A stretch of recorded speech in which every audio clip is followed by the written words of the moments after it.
Waraanni mootummaa naannoo Amaaraatiin uummata Oromoo Walloo irratti baname kun osoo hin jalqabin dura humni addaa Amaaraa aanaa Jillee Dhummuggaa ganda naannoo Ituu fi bakkeewwan biroo buufatee ture tuttuqqii garaagaraa hawaasa irratti raawwataa turum itti gaafatamaa waajjira kominikeeshinii aanaa Jillee Dhummuggaa obbo Umar Aliyoo Oromiyaa miidiyaa neetworkitti himaniitii jiru. Humni addaa mootummaa naannoo Amaaraa bara 2014 akka lakkoofsa Itoophiyaatti aanaa Jillee Dhummuggaa ganda naannoo Ituu qubate kun amajjii 13 bara 2015 akka lakkoofsa Itoophiyaatti waaree booda sa'a 9 dargaggoota naannoo sanii kanneen maqaan isaanii Nuurii Jamal, Abubakar, Aliyyi Umarii fi kanneen biroo jedhaman maalasii gootan isin ergamtoota shaneeti jechuun doorsisuu fi reebuu jalqabe kan jedhu qondaalli mootummaa aanaa Jillee Dhummuggaa kun mucaa tokko fageenyatti meeshaa guddaan itti dhukaasanii ajjeesan jedha. Guyyaa gaafsanidha naannoo sa'aatii 9 biratti ijoollee mana jireenya isaanii keessatti mana laallataa turan kan jaaratan aantan mukeenya kan ta'e aanaa kan ta'e jedha. Maala si gootanii maal funaantan si deemtanii si ijoollee situ ishanii talaalaa kinaachuu jedhanii doorsisaadhaa turan ijoollee Hammaditti Omaddoyyoo Abubakar Nuuree Jamaal fi ijoolleen hiriyoota isaadhaa kan jedhaman isaan kanneen ari'anii Aliyyi Umar kan jedhamus ari'aniiti achi manuma isaanii keessaa baasanii mucaa isa tokko haala saniitiin achi waggaa biraa deemu fagootti rasaasan dhaanii ajjeesanii jiranii. Humnoonni naannoo sana qubatan yoo xinnaatti ajajaa dhibbaa tokkoom hanga lamaa ta'uu kan jedhan itti gaafatamaan kominikeeshinii aanaa Jillee Dhummuggaa obbo Umar Aliyoom akkuma mucaan ajjeefameen dhukaasni kallattii garaagaraatiin humna addaa mootummaa naannoo Amaaraarraa uummata Oromoo Wallootti baname jechuun haala uumame himu. Yeroo dhukaasni kallattii garaagaraatiin baname namoonni akka Abbaa Qeerroom, Arbiyyee Aliyyee Muusee, Aliyyee Umar Muhammad, Kumaandara ganda naannoo Ituu Ahmadee fi kanneen biroom dhukaasni baname maali jedhanii yeroo garas imalan humni addaa Amaaraa namoota garas imalan keessaa fageenya irraa meeshaa gurguddaan Arbiyyee Aliyyee Muusee fi Aliyyee Umar Muhammad rukutee ajjeese jechuun sababa talaalolli gaafasan itti ka'ee ibsa.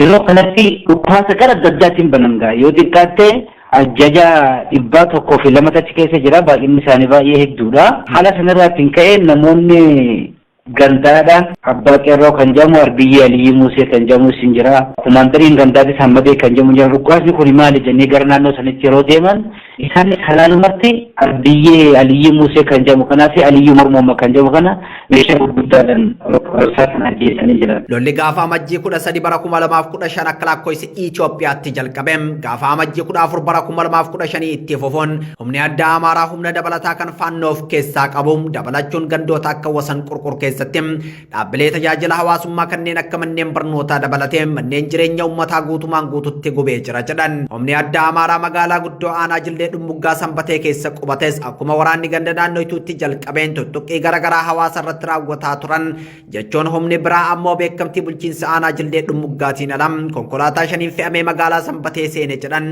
gaafatamaan kominikeeshinii aanaa Jillee Dhummuggaa obbo Umar Aliyoom. Guyyaa 14 ittiin oolamee guyyaa gaaf 15 qaamni humna addaa dabalatee maddaan Amaaraa dabalatee faannoo dabalatee amma xinfeenyaa warra amma shanee isaanii kana shanee ofii keenya nuujaan garagalanii ofii isaaniitiif qaamni Iskendarfaadha kan raasaa fi qallabaa turanii jiran. Isaan san guuratanii dhufaniiti ganda wasan qurqur kan jedhamu kan bara duraanii yeroo jalqabaadha kan gubatan waa adattan irra deebihaniiti manni takka osoo nafne manni barumsaa gubatee jira. Masjiidni gubatee jira. Manni jireenya qotee bulaadhaan guutuutti gubatee jira. Humni addaa mootummaa naannoo Amaaraa meeshaalee waraanaa gurguddaa kanneen akka moortariim, laawanchariim, matarayyaasiim, isnaayiparii fi kanneen birootiin hawaasa Walloo lolaa jira. Lolichi ulfaataa fi kan daangaa darbe ta'uu isaatiin humni addaa fi faannoon Amaaraa daa'imman ganna 5 gadi dabalate dubartii deettee ji'a tokko hin guutin daa'imesii waliin ajjeefamtee jirti jechuun yakka waraanaa Oromoo Walloo irratti mootummaa naannoo Amaaraa raawwataa jiru himam. Daa'imman umrii 5 gadiidha daa'imman 4 qalamanii jiran ganda Isgiyyee keessatti. Haati uldeessee guyyaa 30 hin guutin daa'ima ishiitti wajjin ajjeefamtee jirti. Isaan kanaffaatu baay'ee rakkisarra kan jiramu.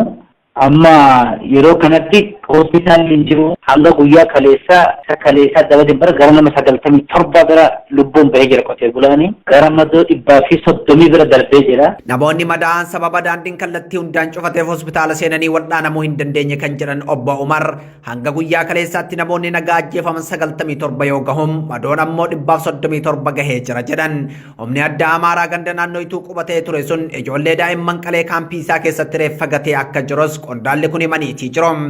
ibsi mootummaa naannoo Amaaraa baase dhugaa lafarra jiruun faallaa ta'uu eeraniin ibsichi akka waan qaamni shanee jedhamu godina kana keessa seenee uummata waraanaa jirutti eere jechuun garuu humni addaa Amaaraa kan waraanaa jiru uummata Oromoo Wallooti jechuun dubbatu.